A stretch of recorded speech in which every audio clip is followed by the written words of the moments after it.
Laura Farris. Thank you, Mr Deputy Speaker. I think a point that we can all agree on is that victims should not have to wait. And throughout this pandemic, we've seen how difficult it is to accelerate justice.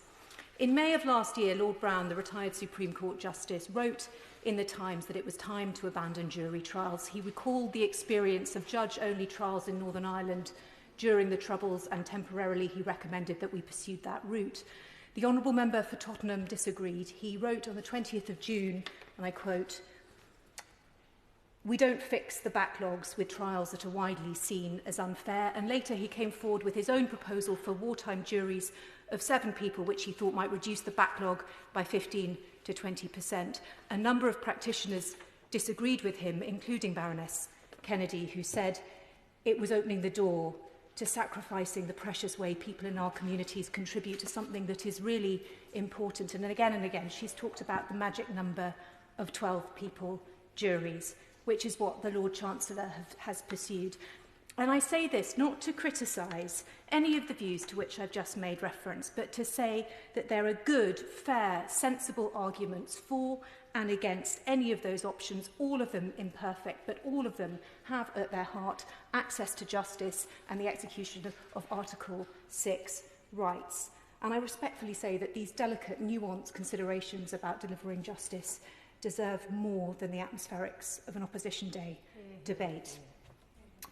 But it is important to contextualise our backlog. It is striking how much better that we're doing than equivalent jurisdictions. In New Zealand, a population of 5 million, a backlog of 75,000. In New York City, one state, a backlog of 50,000 criminal cases. And it's important to look at the progress we're making through the backlog. The latest figures published by the MOJ, I think to date, the 25th of April, show that disposals are now 5% higher than they were pre-pandemic, and they're being met by... I will give way, sorry.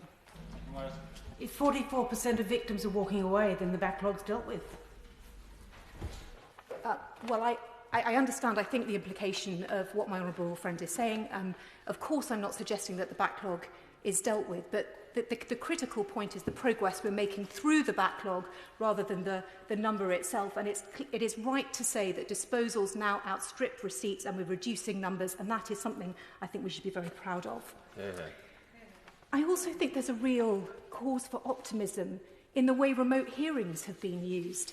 From a standing start, we saw courts embracing nascent technology, and in 12 months they have delivered everything from a 12-week trial in the High Court to a complex jury inquest in Kent, all of it online. And these changes are becoming embedded. In the future, we will be delivering justice in a way that's more efficient, more economical, and crucially, I hope, more swift.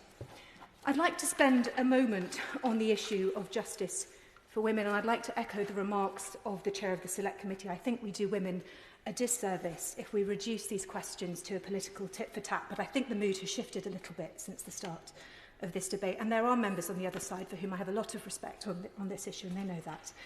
This government has made good progress. Stalking, choking, revenge porn, rough sex, ugly crimes that have found their way onto the statute book where they did not previously exist. Of course, we're not there yet.